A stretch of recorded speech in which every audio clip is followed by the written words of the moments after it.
sexy as a woman? I'm just curious, like, throw out a couple things, and this might just be culturally what we've all kind of accepted, and I think a lot of us in here are starting to kind of cast off the conventional, what that means. But what would you say? What is the prototypical sexy woman? What does she mean? Sensuality. Sensuality, I like that. 36, 24, 36. Okay, what else? Confidence. Confident, sure. Nice clothes. Nice clothes. Or Okay. no clothes. High heels. What kind of high heels? Okay, got him. So kind of in line with the 34, 26. 36, 24, 36, okay. I think it's around So a sexy woman's always ready. Yeah. Okay. The fantasy and the maid's costume type. And a maid's costume won't hurt. Yeah. Okay, got it. Okay, cool. So thank you for playing with me and throwing some of these things out there. And something that, something I want to share with you is it's very interesting in a culture like the U.S. where, I mean, yes, we have tons of freedoms, I mean, of course, and I'm so grateful I'm a woman in this country where we can be having this conversation. Well, sex may be selling almost everything, and you know, sexuality and even sexy female symbols might be used to market and sell everything, you know, and on that level there's sex everywhere. In terms of really deep, authentic communication and conversation and education around sexuality, there's not very much of that happening at all. So it's kind of interesting to look at that polarity or you know, paradox. How is that? And if we look at the animal kingdom, well, first of all, what I want to, my you know, hypothesis here is that the whole female form and all the emphasis on wearing the right clothes and doing the right thing and being, you know, externally sexy or whatever that is, that's actually a very masculine mode of expressing sexuality. And that doesn't mean it's good, bad, or anything. And this is where we go to the animal kingdom. Because if you look at the animal kingdom, when it comes to competing sexually and having the bright feathers and all of that, that's actually what all the male animals are doing. I can't say all, but most. Like, even look at peacocks, right? These feathers and this song and this elaborate dance, and it's kind of, and the female peacock is kind of a plain brown, like, she doesn't need to be running around trying to get sexual attention. There's plenty coming at her because she has the womb and because, you know, she kind of is holding all of that sexuality within her. She doesn't need to be running around trying to attract it. It's kind of like the attention will come and then she gets to choose what she wants to accept or not, right? And that's the case in a lot of, if you look at the animal kingdom, it's really the male animals that have to have the flair and have to have the external thing. Big antlers. Big antlers. Exactly. So I think it's somewhat fascinating that in our culture, something's been reversed there. And somehow, you know, I think that there's been a lot of conditioning that it's the woman's responsibility to perform and put on and basically fit into some sort of box. And a lot of it has to do with visual emphasis and things like that. The reason I'm sharing this is because, you know, as women, of course, if we choose to wear beautiful clothes, or we want implants even, whatever we want to do with our body, that's fine. But looking at where the motivation is coming from, you know, is it coming from this place because this is authentically what we want for ourselves? Or is it just because it's what the culture is mandating? And another piece of this is, if it's true that biologically, at a very fundamental primal level, it's more natural for us to just be raw and to not do all of this external stuff, then I could see how some of this could be a little more tricky for women to process through. Or there could be some more wounding for women around this stuff than men because it's actually more foreign. So that piece of all this emphasis on, you know, looking a certain way and all of that, a lot of it is very externally motivated, right?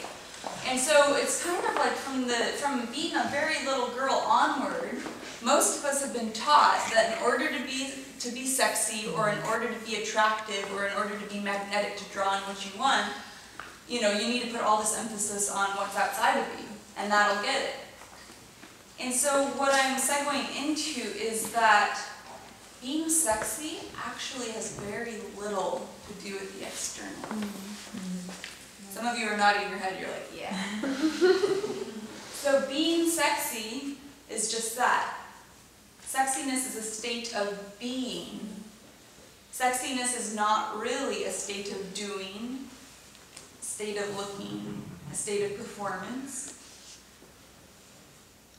So when it comes to even sex, something that I like to offer women is, it's not about what you look like at all. It's not about what you look like, it's all about how you feel. How are you feeling? It's each woman's birthright to feel pleasure. It's each woman's birthright to really go through her own sexual awakening journey, healing journey, whatever that unfolding is. And I'd say this piece of really feeling that self-love, that delight in surrendering and being feminine, really finding a sense of pleasure within your own skin. And also that place of what Lena was mentioning, this place of just your yumminess, how you're feeling, the sense of pleasure, the sense of really enjoying being in your body, the sense of loving yourself, not having that be conditional on anything else. Not having that be conditional on some sort of reflection you're getting from the outside or what's happening in the external. It's kind of like, because once again, things go up, things go down, right? There's always this arc. And, and how well we're getting along with people, that can go up and down, and what's going on in our work can go up and down. Everything can go up and down. But what I'm trying to offer is, as you choose more and more to really believe that sexiness is generated from the inside out, you'll start to build those muscles. And it's not about maintaining a constant sense of feeling sexy at all, I don't feel sexy days, I have plenty of those days, but the trick is the more you cultivate and choose that internally generated sexiness, then when you forget about it, it's that much easier to remember. And you return to that core, that centered, sexy core, that much faster. Sexy is a state of being, not a state of doing or looking. Now, this being said, it can be a two-way street, but the reason why I really wanted to emphasize that internal beingness first and foremost in doing those internal practices to tap in is because oftentimes there's a misbalance. There's so much emphasis on the outside. But it is a two-way street. It's not unilinear. It's not only moving from the inside out. So, there are days, as you start to build this muscle, there are going to be days where you're not feeling that great, so you want to buy yourself a dress. Great! Buy yourself that sexy dress. That's fine.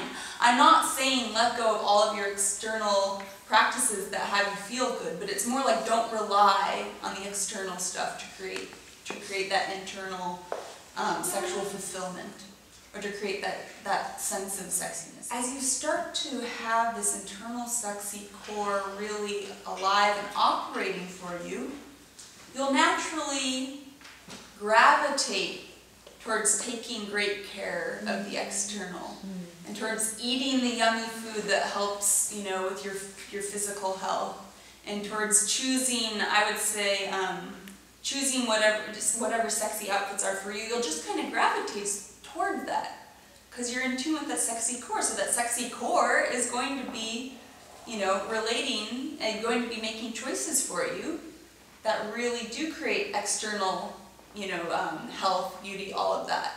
But I don't know about any of you, but for me, like when I'm really having to be a slave master with myself, like I have to eat the good food so I can lose those few pounds, or I have to do this, and it's on that structured thing, it's not sustainable. I'm going to be a bad girl at some point. You know, I'm gonna mess up because once again, it's not coming from a place of self-love, it's coming from a place of self-judgment. Something's wrong with me, so I have to do this stuff to fix what I feel is wrong with my body right now, or whatever that is. So what I'm inviting you to do is to kind of let that go and know that sexy's not coming next week when you lose a pound. Sexy's not coming in a month when whatever you do to yourself happens. Sexy is a state of being that always exists in the here and now. Just like present moment awareness. It's not going to come from us worrying about what happened 5 days ago or what's coming up. It's now, right? And there's different embodiment practices that can help us tap into the now. So it's the same thing with sexy. Sexy is in the now. Sexy is a state of being. So you don't need to wait. Does anyone feel like they're not worth feeling sexy sometimes? Yeah. I know that one. I feel that one too. Does anyone feel like their sexiness is conditional upon something you have to do and so it'll come in the future? I'll really feel sexy when, if, down the road. Yeah, cool. Well, I just want to offer you tonight that you don't have to wait. You are sexy. It's your core. Sex is at the core of you. It's what you are. So there's already some women in the room who are feeling sexy right now. That's great. And we'll see if by the end of the night we've all had an experience of our sexy core at some point.